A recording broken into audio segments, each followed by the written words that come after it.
Na'udzu billahi minasyaitonir rajim. Bismillahirrahmanirrahim. Assalamualaikum warahmatullahi wabarakatuh. Waalaikumsalam warahmatullahi wabarakatuh. Alhamdulillahi rabbil alamin. Wassalatu wassalamu ala asyrafil anbiya'i wal mursalin wa ala alihi wa sahbihi wa barik wa sallim ajma'in, amma ba'du.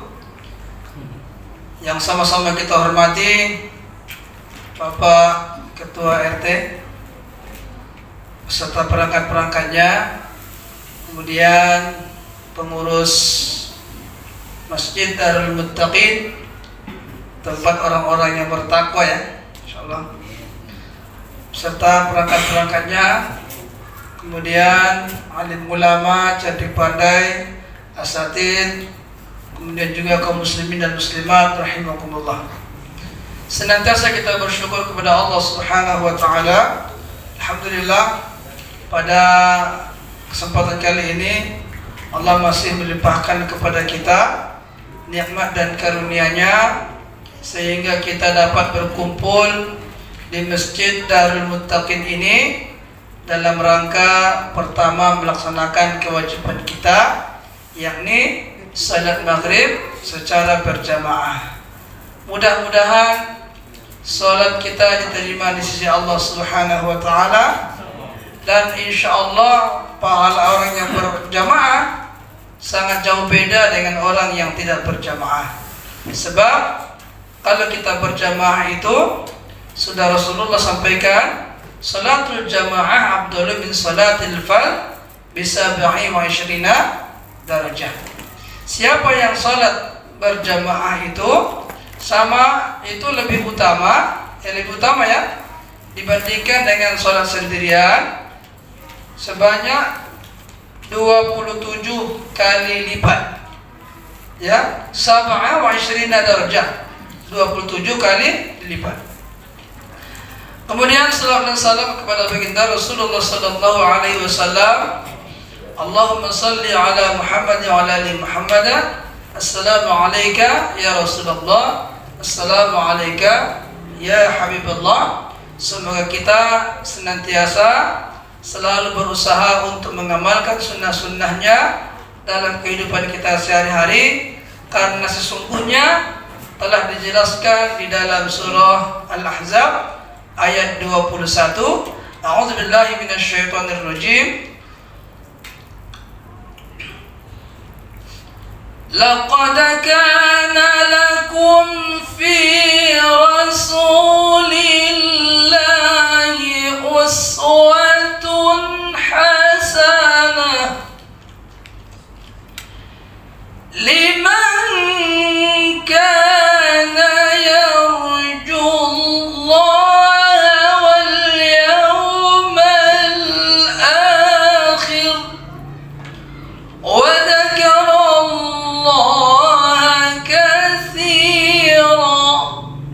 Sungguh telah terdapat di dalam diri Rasulullah itu contoh teladan bagi kita semua, bagi orang-orang yang meyakini bahwa mereka pasti akan bertemu dengan hari akhir.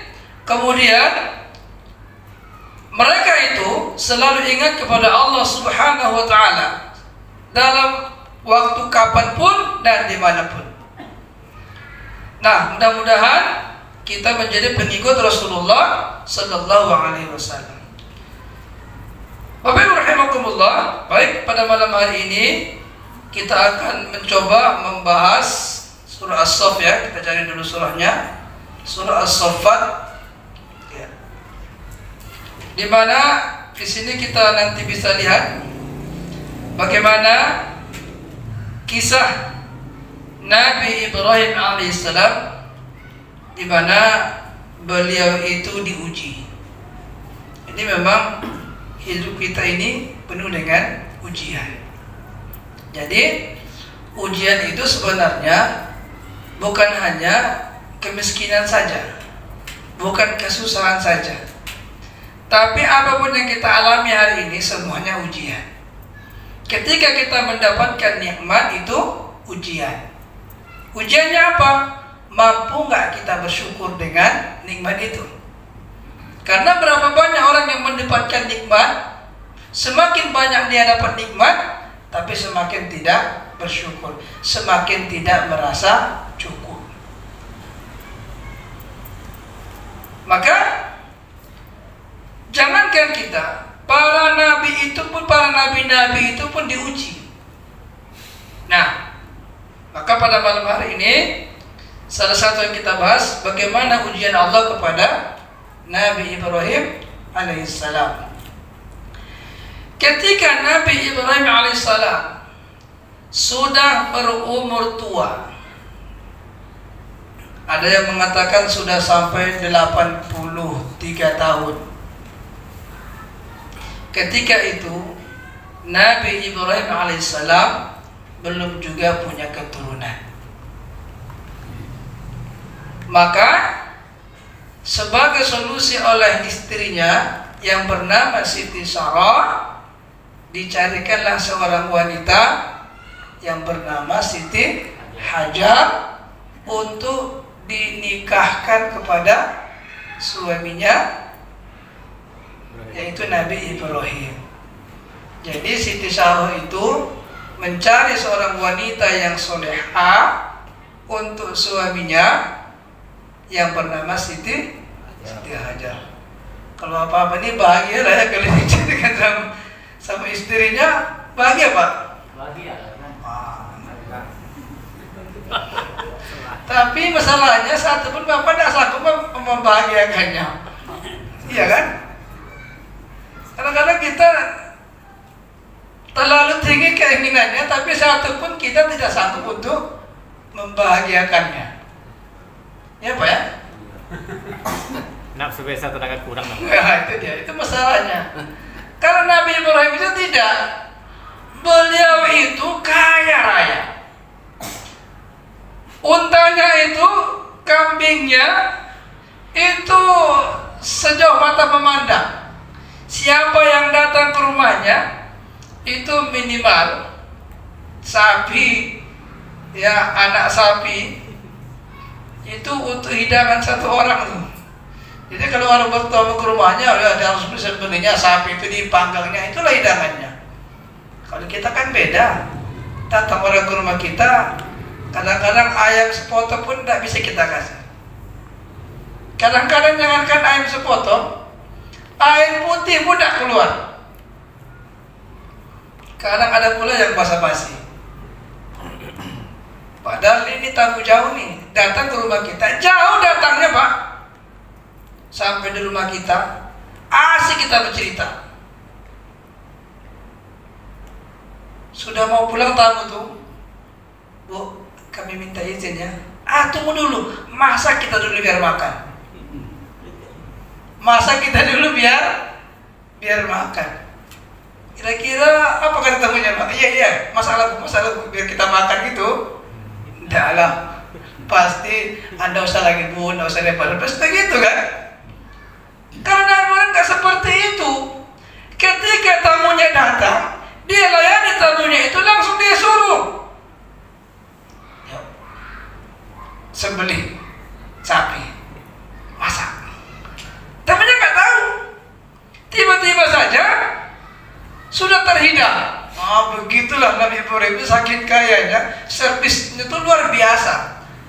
Sampai pada saat itu ketika malaikat yang akan mengazab pas umat Nabi Lut ya singgah di tempatnya di rumahnya Nabi Ibrahim, wah langsung disediakan makanan ya daging sapi besar.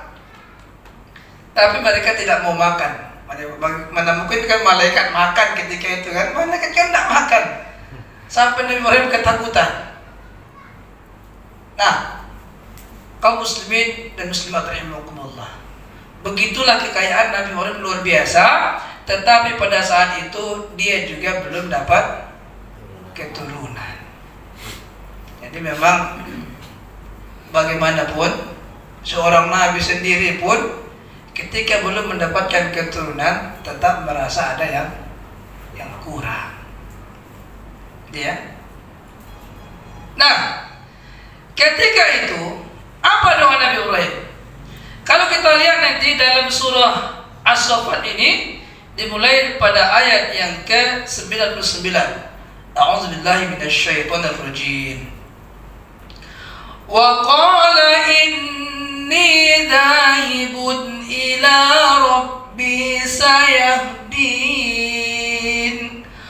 Wa qala, dan dia Ibrahim berkata, inni dhahibun ila rabbi, aku pergi melapor, meminta kepada Tuhanku, sayahdin, maka dia pun memberikan petunjuk kepadaku.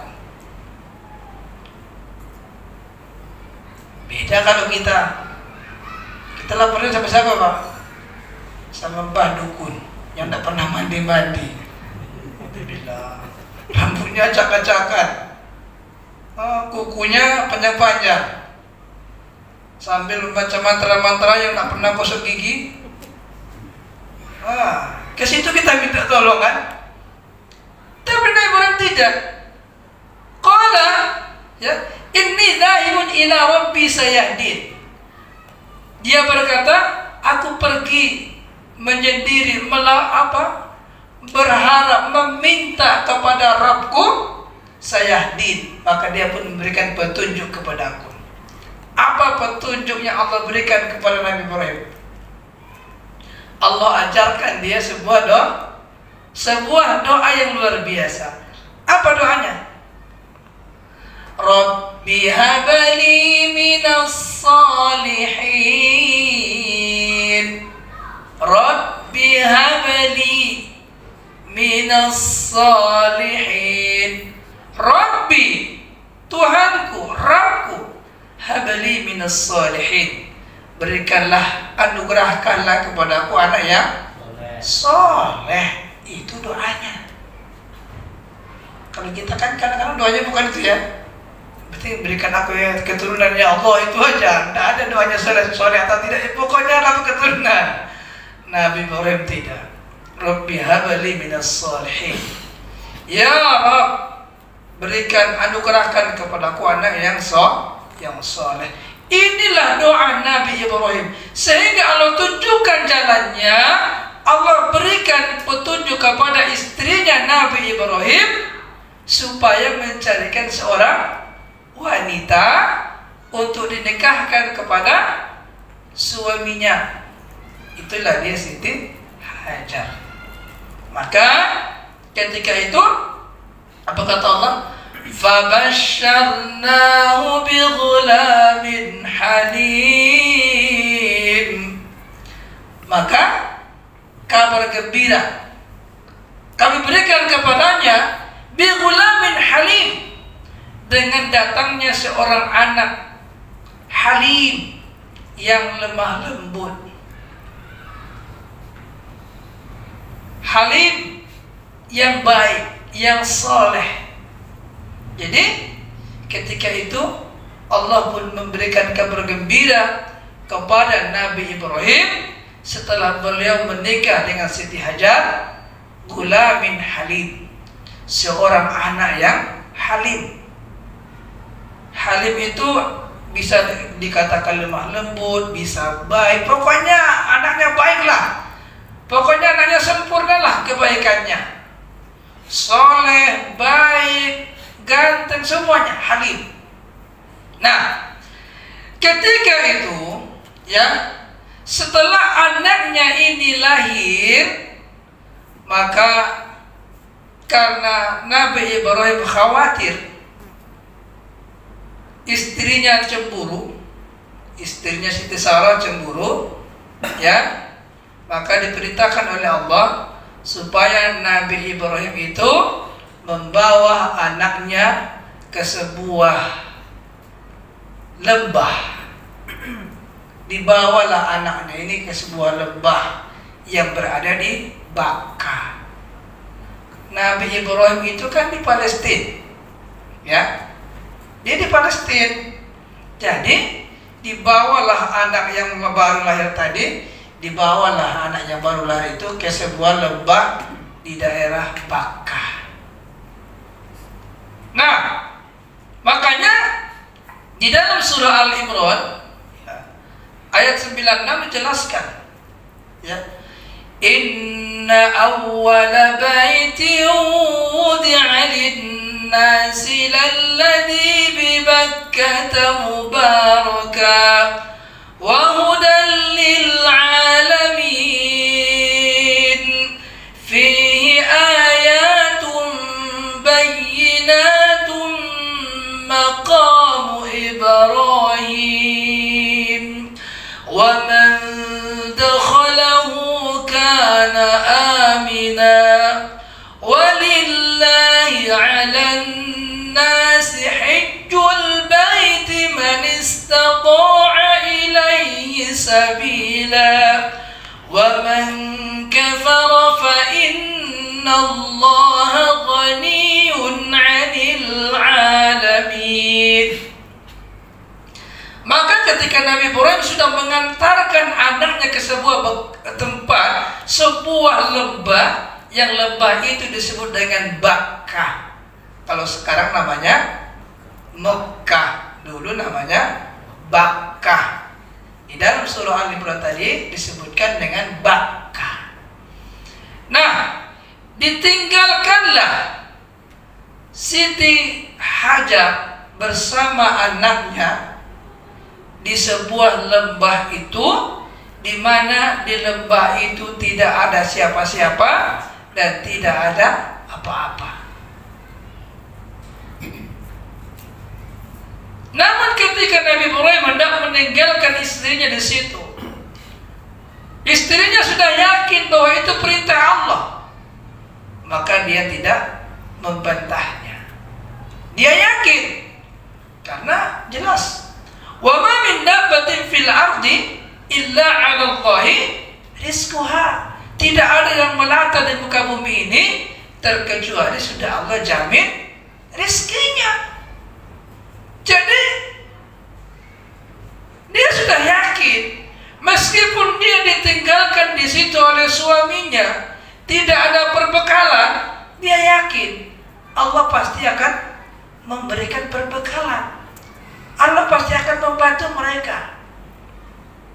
Kalau kita kadang-kadang kan di sini masalahnya, kadang-kadang kita sampai salah ngomong.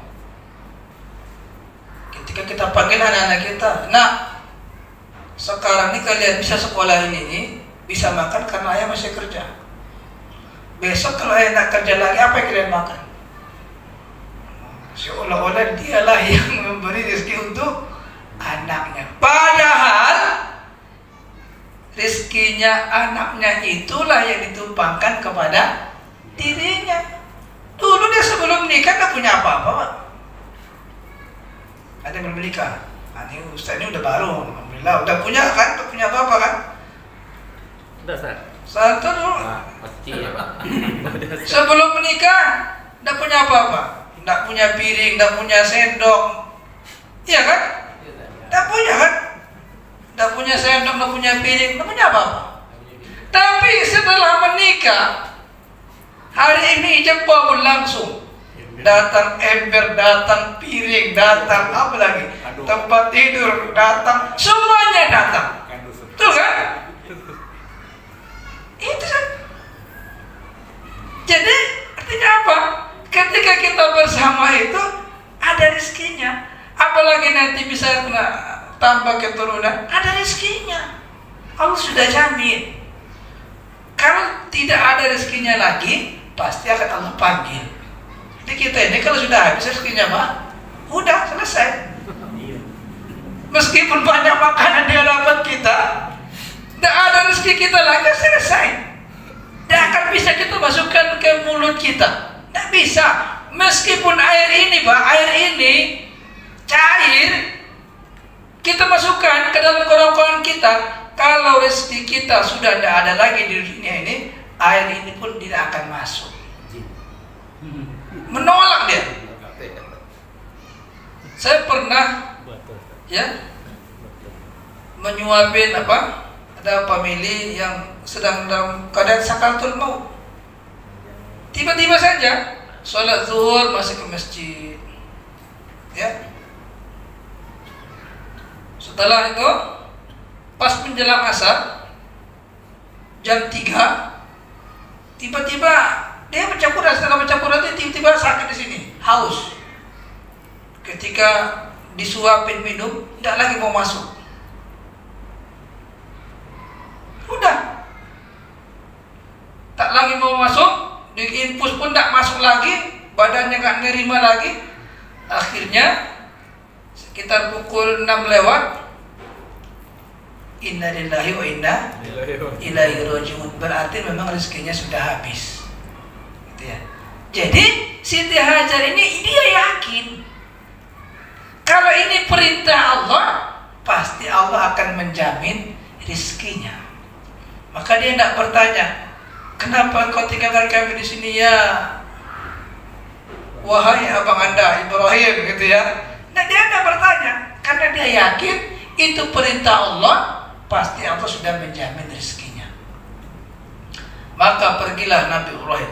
Ketika Nabi Ibrahim pergi, maka Siti Sarah pun sudah merasa kehausan. Maka itu kan padang tandus, tidak ada tempat bernaung di sana, Pak. Rumah-rumah pun belum ada waktu itu. Akhirnya dia larilah ke sebuah bukit Sofa. Dia dengarkan bunyi air di bukit Sofa, dia lari ke situ. Ternyata hanya ilusinasi saja. Ternyata tidak ada air. Ketika dia lari ke bukit Sofa, dia dengarkan ada air di bukit Marwah. Dikejarnya ke bukit Marwah, ternyata tidak ada juga air. Begitu sampai 7 kali bolak-balik, ternyata tidak ada air. Nah, inilah yang dilaksanakan oleh jamaah haji yang disebut dengan sa'i. Lari-lari kecil dari bukit Safa dan ke bukit Marwah. Tapi ternyata ketika itu dia hampir putus asa. Tetapi karena keimanannya yang kuat, dia tetap yakin Allah pasti akan membantu mereka. Ketika itu tiba-tiba kakinya Ismail dihentakkannya kakinya, padahal masih bayi kecil. Dihentakkannya kakinya, tiba-tiba dari bawah kaki itu muncullah air. Ketika air muncul, lalu apa kata Siti Hajar? Zam-zam, zam-zam. Berkumpul. Jadi zam-zam itu artinya berkumpul, air yang berkumpul. Nah, setelah itu ya, sampailah ketika sudah ada air di situ. Tentu dulu itu kalau di sebuah di sebuah padang yang tandus, kalau ada air itu sangat diharapkan. Pasti orang sangat banyak singgah di sana untuk mengambil perbekalan air. Maka mulailah orang singgah di situ. Mulailah orang singgah di Bakkah itu. Setiap orang selalu singgah di situ untuk mengambil air minum. Nah, ketika anaknya Nabi Ibrahim itu, Ismail itu sudah mulai bisa berusaha.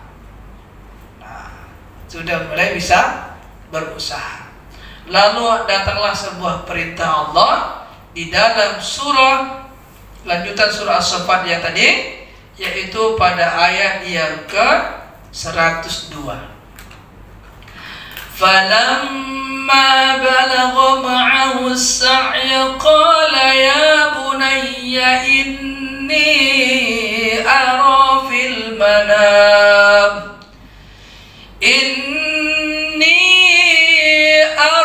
fil manami anni azbahuk fanzur madha tara qala ya abati if'al ma tu'mar satajiduni insya'allahu minas sabirin. Falamma balagha ma'ahu as-sa'y, maka ketika sampailah umur anaknya itu, Ismail itu sudah bisa berusaha, sudah bisa membantu, Kalau istilah sekarang nih ya, kalau di kampung sudah bisa menderes karet gitu ya, sudah bisa mendodo sawit ya, pokoknya sudah bisa bekerja, sudah bisa membantu ayahnya. Ketika sudah bisa membantu ayahnya, lalu ayahnya berkata kepada anaknya, qala ya bunayya. Kalau sudah bunayya itu Pak, itu panggilan kasih sayang yang sangat lembut. Wahai anakku, inni ara fil manam, sesungguhnya aku bermimpi. Ara itu melihat, fil manam di dalam tidur, berarti mimpi kan? Kalau kita artikan, inni ara fil manam, sesungguhnya aku melihat di waktu tidur. Ada orang melihat waktu tidur, berarti mimpi kan? Mimpi kan? Inni ara fil manam, aku melihat di waktu tidur. Jadi dia lihat di waktu tidur. Apa yang dia lihat? Anni azbahu, aku diperintahkan untuk menyembelihmu. Fanzur madza tara, bagaimana pendapatmu? Begitu. Jadi ketika anak itu sudah mulai beranjak dewasa, sudah bisa membantu Nabi Ibrahim, padahal Nabi Ibrahim itu tadi sudah umur 80-an tahun baru punya anak, dan itu anaknya satu-satunya. Tiba-tiba anaknya sudah mulai bisa membantu, tiba-tiba dia bermimpi. Kalau ini mimpi Nabi itu bukan bohong Pak. Mimpi Nabi itu wahyu, perintah. Lalu ternyata Allah ingin melihat apakah Nabi Ibrahim itu cintanya kepada anaknya melebihi dibandingkan cintanya kepada Allah. Ya. Jadi Allah ingin menguji apakah Nabi Ibrahim itu lebih cinta kepada Allah atau cinta kepada anaknya. Ujiannya berat. Inni ara fil manam anni azbahu, aku bermimpi bahwa aku diperintahkan untuk menyembelihmu wahai anakku. Fanzur madza tara, sekarang bagaimana menurutmu? Tapi karena anaknya soleh pula, anaknya taat pula, oh tidak bisa ya, nah gitu kan ya kan? Kalau ayah bunuh saya dulu bunuh ayah nanti, nah gitu ya. Kalau kita bukan begitu ya, tapi dia tidak. Apa katanya? Ya abati fa'al, ya, wahai ayahku. Qala ya abati fa'al ma tu'mar, lakukan apa yang diperintahkan kepadamu. Satajiduni insyaallah minas sabirin, insyaallah engkau akan memperdapatiku dalam keadaan bersabar. Kalau itu perintah Allah, lakukan ya, jangan ragu-ragu. Insyaallah aku akan sabar untuk menerima ujian itu, kata Nabi Ismail. Nah, di sini lah Pak, kita bayangkan Nabi Ibrahim mengorbankan anaknya demi cinta kepada Allah. Kalau kita mengorbankan hartanya demi cinta kepada Allah, hanya 1 ekor kambing dengan harga 2.500.000 rupiah. Kalau dibagi 12 bulan menjadi berapa? 200 ya. Ada 200 bulan. 200.000 sebulan. 210 sebulan dibagi 30 hari berapa? 7.000 sehari. 7.000 sehari. Jajan anak berapa? 10.000 sekali minta. SPP sekolahnya berapa? Makannya berapa? Itu cinta kepada anak loh Pak. Cinta kepada Allah hanya diminta 7.000.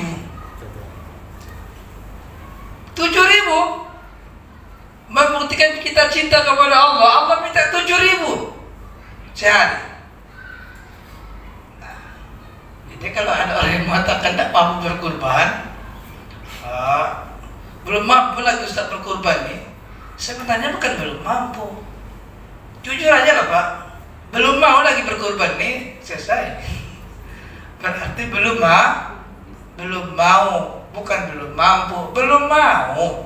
Kalau dia mau, dia simpan 7.000 satu hari, insya Allah selama setahun pasti dia bisa berkurban. Tapi kan kita enggak, sudah pas mau hari hanya, baru mau kurban. Ya bagaimana mungkin kita bisa mengumpulkan uangnya kalau penghasilan kita pas-pasan? Enggak akan mungkin. Sampai kiamat pun kita enggak akan berkurban. Ya Pak ya? Mungkin belum bisa juga 7.000. Coba sisihkan 3.500 satu hari. Insya Allah nanti 2 tahun berkurban. Tak bisa juga sisihkan 1.750.000 rupiah. Insya Allah nanti sekali 4 tahun bisa korban. Tak bisa juga. Aduh. 1.750 bagi 2, 900 rupiah satu hari. Coba uang koin kita yang 1.000 rupiah tidak sampai. Itu aja lah satu hari. Kumpulkan selama 8 tahun, bisa kita kurban. Kita kadang-kadang belum pernah kurban dengan alasan belum mampu. Padahal kita karena tidak mau. Banyak mobil Pak, banyak Honda lagi rekening. Iya Pak. Masya Allah. Ya, jadi Nabi Ibrahim anaknya sendiri pun bisa dia korbankan. Kan tadi ketika datang para tamu, sapi udah biasa dia hidangkan kan. Siapa yang datang potong sapi, makan. Siapa yang datang potong sapi, potong kambing, makan. Begitu Nabi Ibrahim. Kalau sapi dia udah ini lagi lah, nggak lempel lagi. Bagi dia sapi itu sama dengan kita apa ya? Kalau kita kadang-kadang kan ayam pun payah juga kita sedekahkan kan? Ikan teri pun payah. Gorengan lah. Oh, luar biasa.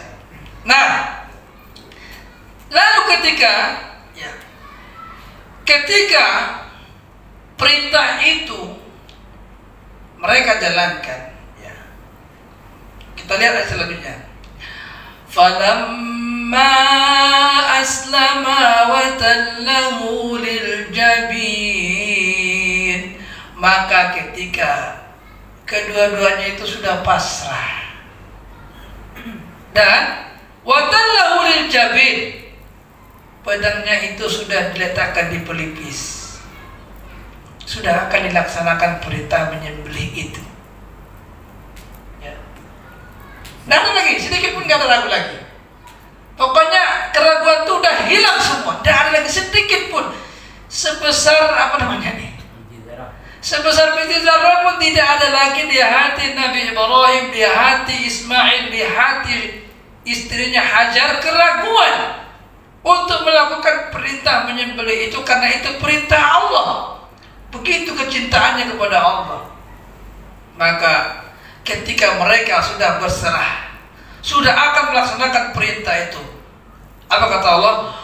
Wa nadainahu ayya Ibrahim.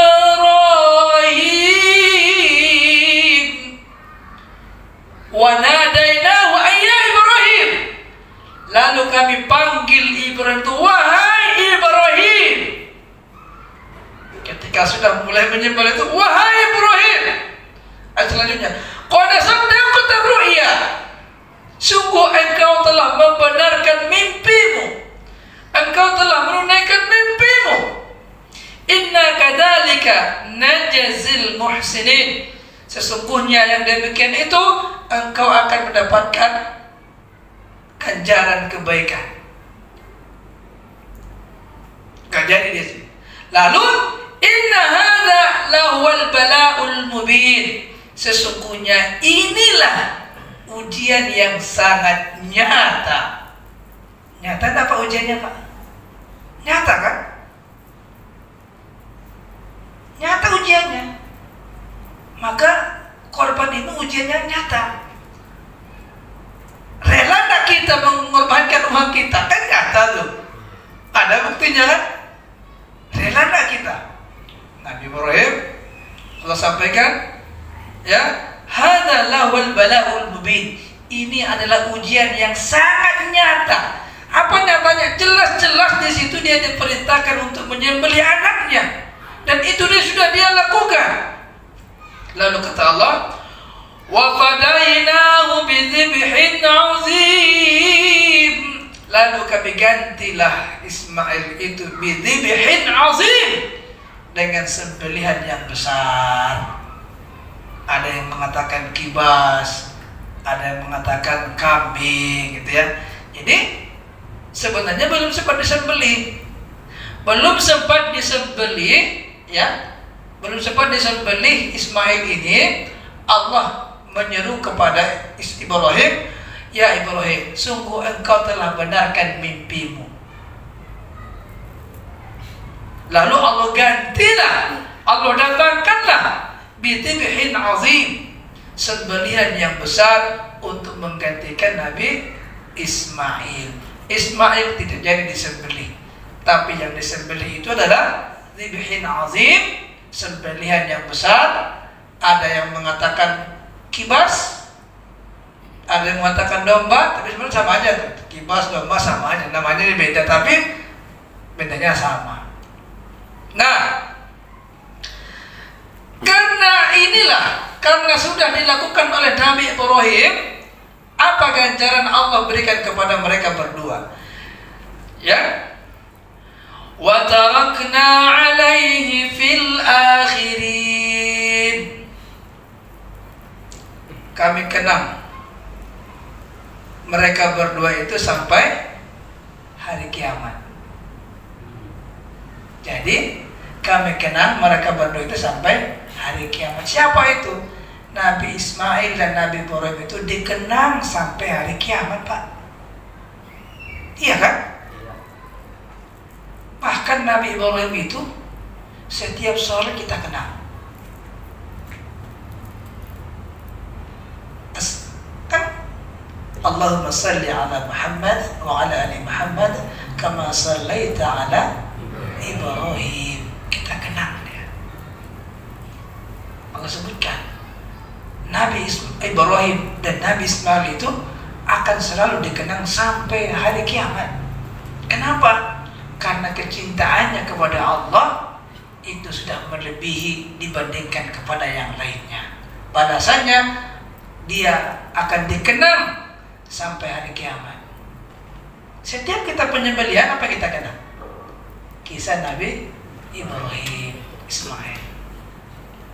Nah, jadi setiap orang melakukan penyembelihan hewan kurban, akan mengalirlah pahalanya kepada Nabi Ibrahim dan Ismail. Karena ini amal jariahnya mereka yang mengajarkan. Nah, itu dia. Kemudian, nah, luar biasanya lagi, ya, salamun ala Ibrahim,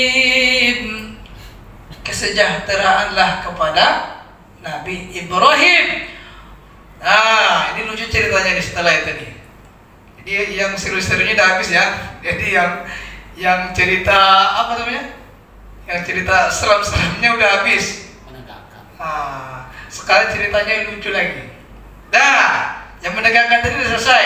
Tidak jadi penyembelihan Ismail ya. Jadi Ismail tidak disembelih, tapi digantikan dengan dzibhin azim. Nah, setelah Allah janjikan bahwa mereka akan selalu dikenang, terus berikutnya, salamun ala Ibrahim, kadzalika najzil muhsinin. demikian itulah balasan bagi orang-orang yang berbuat kebaikan. Innahu min ibadinal mu'minin. Sesungguhnya Nabi Ibrahim itu adalah hamba kami yang beriman. Terus wa basyarnahu bi Ishaq nabiyyan minas salihin. Lalu setelah selesai ujian yang tadi, kami berikan kabar gembira kepada Nabi Ibrahim, dia akan mendapatkan anak yang kedua yang bernama Ishak, akan menjadi seorang nabi dan seorang yang soleh. Dari siapa itu? Dari istrinya yang sudah tua. Istrinya sudah tua. Sudah umur berapa tadi? 80-an.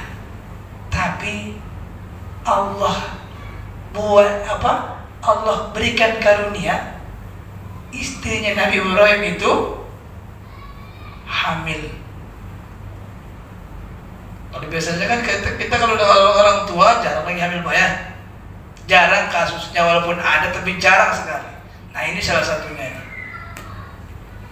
Wah, betapa luar biasanya bahagianya Siti Sarah. Bahagialah luar biasa kan. Sudah selama itu menunggu tidak dapat. Tiba-tiba Allah berikan langsung Ishak, seorang nabi dan seorang yang soleh. Nah, kapan kejadiannya? Setelah Nabi Ibrahim diuji. Karena sudah diuji, oh ternyata Nabi Ibrahim diberikan pun kepadanya keturunan, dia tidak lupa kepada Allah. Maka Allah tambah lagi nikmatnya, Allah berikan lagi satu lagi anak yang soleh. Memang anaknya 2, tapi kualitasnya dua-duanya Nabi. Kita anaknya 10, kualitasnya jadi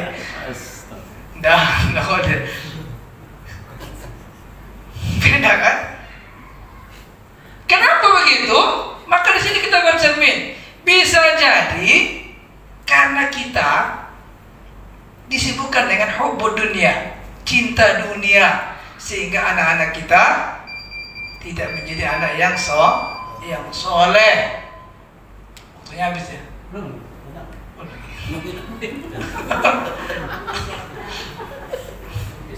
Nah, jadi lahirlah Ishak ya. Wa barakna alaihi wa ala Ishaq wa min dhurriyyatihima muhsinun wa zalimun li nafsihi mubin. Jadi wa basyarnahu bi Ishaq nabiyyan minas salihin. Kami berikan kabar gembira kepada Nabi Ibrahim dan istrinya dengan lahirnya anaknya yang bernama Ishak, dan dia adalah orang yang soleh. Lalu kami berkahilah, ya, kami berkahilah kepada Nabi Ishak itu, dan dari keturunannya itu dzurriyyatihima muhsinun. Ingat, keturunannya itu sebahagiannya itu muhsinun, orang-orang yang baik, wa zalimun li nafsihi mubin, dan juga ada yang zalim terhadap diri mereka sendiri secara nyata. Artinya apa? Keturunan Nabi Ishak ini sudah Allah jelaskan, sebagian yang itu baik, sebagiannya itu ada yang melampaui batas. Siapa mereka? Israel. Israel itu keturunannya Nabi Ishak. Ishak anaknya Yakub. Nah, makanya kalau nanti kita lihat lagi di dalam surah Al-Baqarah ya, Al-Baqarah pada halaman yang ke-19 ya, Ya, halaman ke-19 ayat 127.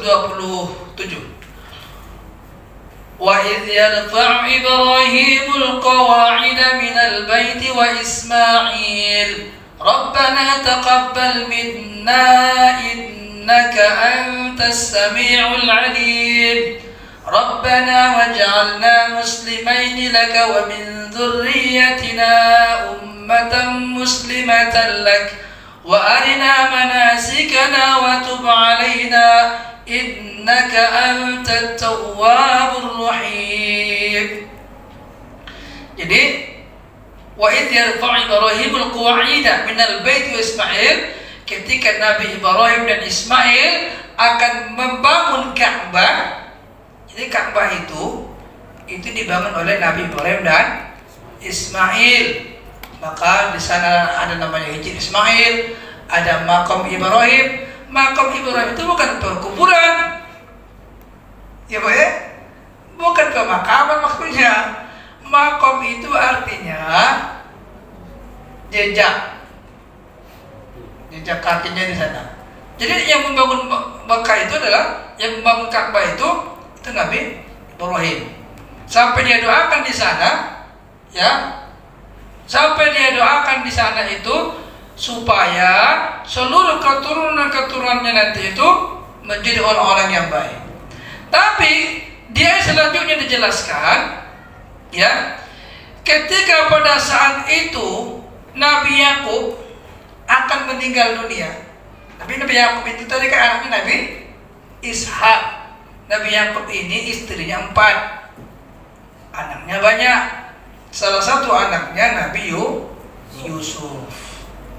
Nah, wa wassa biha Ibrahim bani wa Yaqub ya bani inna Allah astafa lakumuddin fala tamutunna illa wa antum muslimun.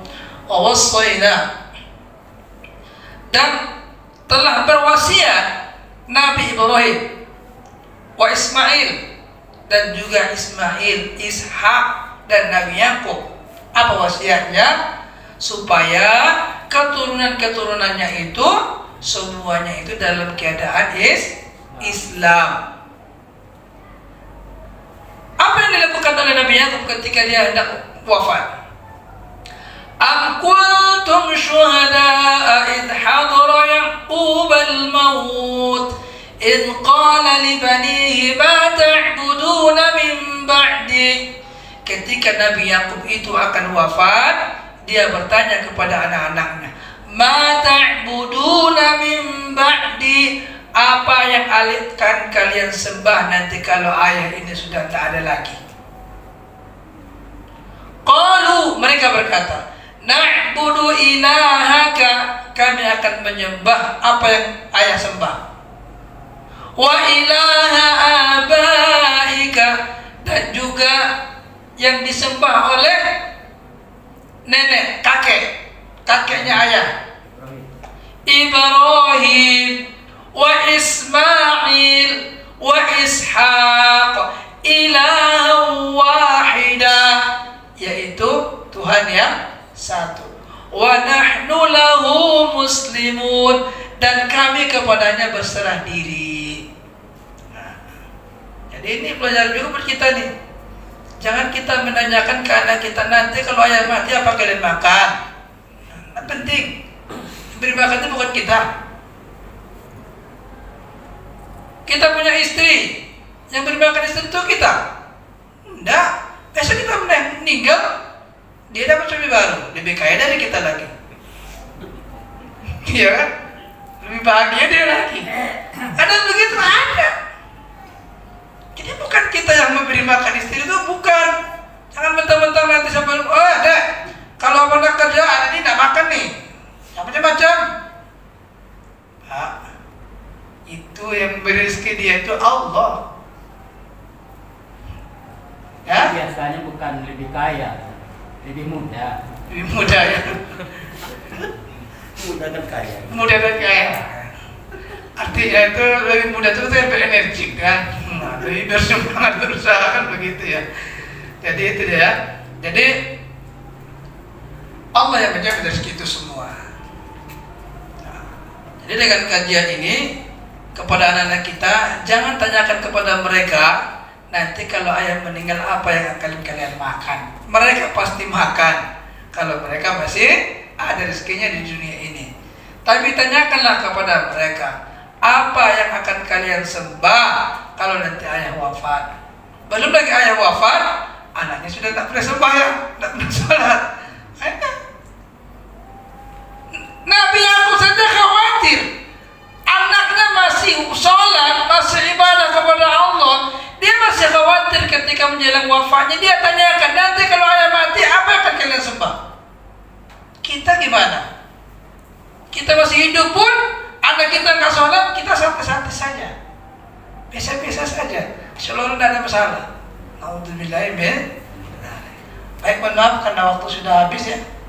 Insyaallah kita lanjutkan ya dengan waktu yang ditetapkan. Mudah-mudahan mari kita semangati diri kita. Semua kita ini pasti bisa berkorban. Jangan sampai karena kecintaan kita kepada dunia menjadikan kita tidak mau berkorban. Mungkin karena rumah masih belum selesai, saudara. Ini tanggung nih, kalau berkorban nanti nggak jadi cat rumah, berkorban nanti nggak jadi pasang plafon, Kredit belum bayar. Kredit belum bayar. Gitu ya. Ustaz sedikit lagi loh. Iya, ya. Tapi kita buktikan nanti, insya Allah nanti akan banyak yang mendaftar. Amin. Ya. Demikian, mohon maaf. Subhanakallahumma rabbana bihamdika asyhadu an la ilaha illa anta astaghfiruka wa atubu ilaik. Assalamualaikum warahmatullahi wabarakatuh.